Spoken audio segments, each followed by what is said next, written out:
السلام علیکم عاقل بھائی، کیا کیسے عاقل کیا بھائی؟ ہے میرے کیسے؟ ایک بھائی جو ہے سو برقعوں کا کام کرتے، ابایا کا کام کرتے ہیں۔ ابایا کے کام پہ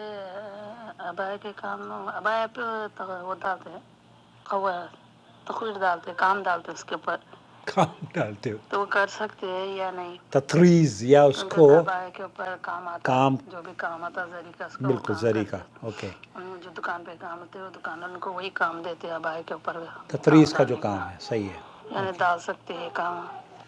نحمدہ و نصلی علی رسولہ الکریم، اما بعد۔ دوستو، بھائیوں اور بہنوں، سماحت الشیخ عبدالعزیز بن باز، شیخ صالح الفوزان، شیخ محمد بن صالح العثیمین اور سعودی عرب کے کبار علماء کا موقف اس سلسلے میں آپ کی خدمت میں بہت مختصر طور پر پیش کرنا چاہتا ہوں، اس امید پر کہ یہ پیغام دیکھیے، تجارت تو اللہ کے رسول صلی اللہ علیہ وسلم یا اسلام نے اس کو جائز قرار دیا ہے، اور تجارت کے بڑے فائدے ہیں، اور اس میں ہر چیز کی حلال، جہاں تک حلال اشیاء کی تجارت ہے، چاہے وہ برقعے ہوں، ٹوپیاں ہوں، یا کپڑے ہوں، یا چپل ہوں، یا چوڑیاں ہی ایون کیوں نہ ہوں، جو زیب و زینت کے لیے عورتیں استعمال کرتی ہیں، وہ بالکل جائز کے زمرے میں آتا ہے، اور اس کے لیے یہ حلال ہے۔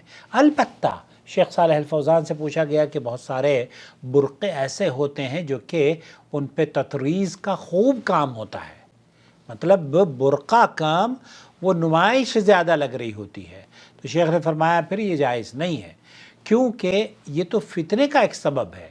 آپ کئی ایسے برقعے ہوتے ہیں جس کو ایک تو یہ کہ بناوٹ اس کی بڑی عجیب و غریب ہوتی ہے، اور دوسرے یہ کہ اگر آپ کسی عورت کو دیکھنا نہ بھی چاہیں تب بھی وہ خوبصورت پھول یا خوبصورت ڈیزائن آپ کو رغبت دلائے گا کہ آپ اس کی طرف دیکھیں، تو یہ دیکھنا اور یہ فتنے کا سبب ہے۔ شیخ بن باز سے پوچھا گیا تو شیخ بن باز کہہ رہے ہیں کہ ہمیں لیس للحجاب فی ما نعلم، یہ سنیں، أي لبس ساتر لجميع جسم المرأة الحجاب بحجة أنه ملفت للنظر في یہاں بلدتي. بہت سارے ملکوں میں خاص عبائے پہنے جاتے ہیں، اور بہت سارے ملکوں میں کوئی خاص کلر پہنا جاتا ہے، ایسی صورت میں آپ کی کیا رائے ہے، کیا ہونا چاہیے؟ ستر جميع بدنها کیا ويرجو التوبة. زمین یا جو جسم ہے صرف جسم کو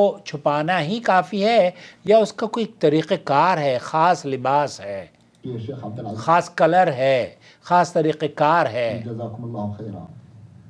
ليس للحجاب من أعلم. میرے علم میں حجاب کے سلسلے میں کوئی کلر یا کوئی ڈیزائن یا کوئی ترتیب یا کوئی اس طرح کی چیز خاص اللہ کے رسول صلی اللہ علیہ وسلم سے ثابت نہیں ہے، لون مخصوص کسی کوئی کلر بھی مخصوص نہیں ہے، والأصبغة المخصوصة اور کوئی طریقے کا ڈیزائن بھی اللہ کے رسول صلی اللہ علیہ وسلم یا اہل اسلام نے سے مسنون نہیں ہے یہ۔ بل لیکن جو واجب ہے وہ واجب یہ ہے کہ عورت کا جسم چھپا ہوا ہو، على المرأة أن تحتجب بما تيسر لها. بما تیسر لہا، جو اس کو آسانی سے جسم پر کپڑے ڈال کر، چاہے وہ چادر کی شکل میں ہو، عبائے کی شکل میں ہو، یا برقعے کی شکل میں ہو، جس سے اس کا جسم چھپ جائے۔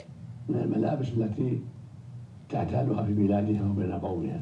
یہاں اس لباس کو پہنے جو کہ اس ملک کا، اس کی ثقافت کا یا اس کے علاقے کا رواج ہو، جو کہ معزز خواتین اور جو اہل عزت دار خواتین ہیں وہ اسے پہنتی ہوں، مسلمان خواتین۔ وليس هناك شيء مخصوص إلا أنها وہ یہاں اس سلسلے میں کوئی ایسی چیز مخصوص نہیں ہے کہ آپ کو یہ کہا جائے کہ یہ ڈیزائن حرام ہے، یہ ڈیزائن حلال ہے۔ حلال کیا ہے کہ آپ کا جسم جو مطلوب ہے وہ جسم چھپا ہوا ہونا چاہیے۔ تجتنب ما يلفت النظر. تجتنب، آپ کو اس بات سے بچنا چاہیے کہ آپ کا جسم ظاہر ہو رہا ہے، تسبب فتنة. کیونکہ آپ کا جسم اگر ظاہر ہوتا تو وہ خد و خال کے آپ کے ظاہر ہونے سے آپ فتنے کا سبب بن سکتی ہیں، اور فتنہ آپ کی وجہ سے فتنہ ہو سکتا ہے۔ الملابس الجميلة الملابس الجمیلہ التي تلفت الانظار، تلفت الأنظار إليها وربما جرت إلى شر. یہاں وہ جو تطریز کے کام ہیں، تو شیخ صالح الفوزان نے فرمایا کہ نہیں، ایسے لوگوں کو تو جو دیندار لوگ ہیں انہیں دکانوں پر دکان کرائے پر بھی نہیں دینی چاہیے اگر یہ فتنے اور فساد کا باعث عبایا یا اس طرح کے کپڑے اور ڈیزائن لوگوں میں عام کر رہے ہیں۔ فاحرص على حجاب لا يلفت النظر، پھر آپ کو ایسا حجاب مطلوب ہے جو کہ جاذب النظر نہ ہو، اٹریکٹیو نہ ہو، ولا يكون فيه دعوة إلى فتنة، اور اس کے اندر فتنے کی شر کی دعوت بھی نہ ہو، ولا تشبه بالرجال، اور نہ ہی مردوں کی تشبیہ اس میں، یا مردوں کی تشبہ اس کی مردوں کی طرح سے آپ کی فگر بھی مرد نہ، جیسے مرد نظر آتے ہیں نا، بہت سارے ڈیزائن ایسے ہیں کہ وہ عورتوں نے مردوں کی طرح کے کپڑے پہننے شروع کر دیے ہیں، تو یہ بھی منع فرمایا ہے۔ تكون ملابس نسائية، ملابس نسائیہ جو آپ کی خواتین، معزز خواتین آپ کے علاقے میں پہنتی ہیں، ليس فيها ما يجر إلى الشر، یہاں ایسی چیزوں کو نہیں پہننا چاہیے خواتین کو جو شر و فتنے کا باعث بنے، هذا هو المشروع لها، یہی مشروع ہے۔ نسأل الله للجميع التوفيق۔ میں اللہ سے دعا کرتا ہوں کہ اللہ رب العالمین ہماری خواتین کی عزت اور آبرو کی حفاظت فرمائے اور انہیں اس کام پر جما دے جس سے وہ اللہ کی رضا حاصل کرنے کا سبب بنے۔ الله خيرا. لا يشترط أن يكون عباءة أو كاب أو نوع ما من في شرط، ما فی شرط۔ بہت سارے لوگ یہ سمجھتے ہیں کہ عورتیں صرف وہ ٹوپی والا عبایا ہی پہنے، یا کالا کلر پہنے، یا سفید کلر پہنے، تو شیخ فرما رہے ہیں کہ اس کی کوئی شرط نہیں ہے۔ ما یسر اللہ تفعلوا، یہاں آپ کے لیے جو آسانی اللہ تعالیٰ نے فرمائی ہے وہ آپ پہنیے۔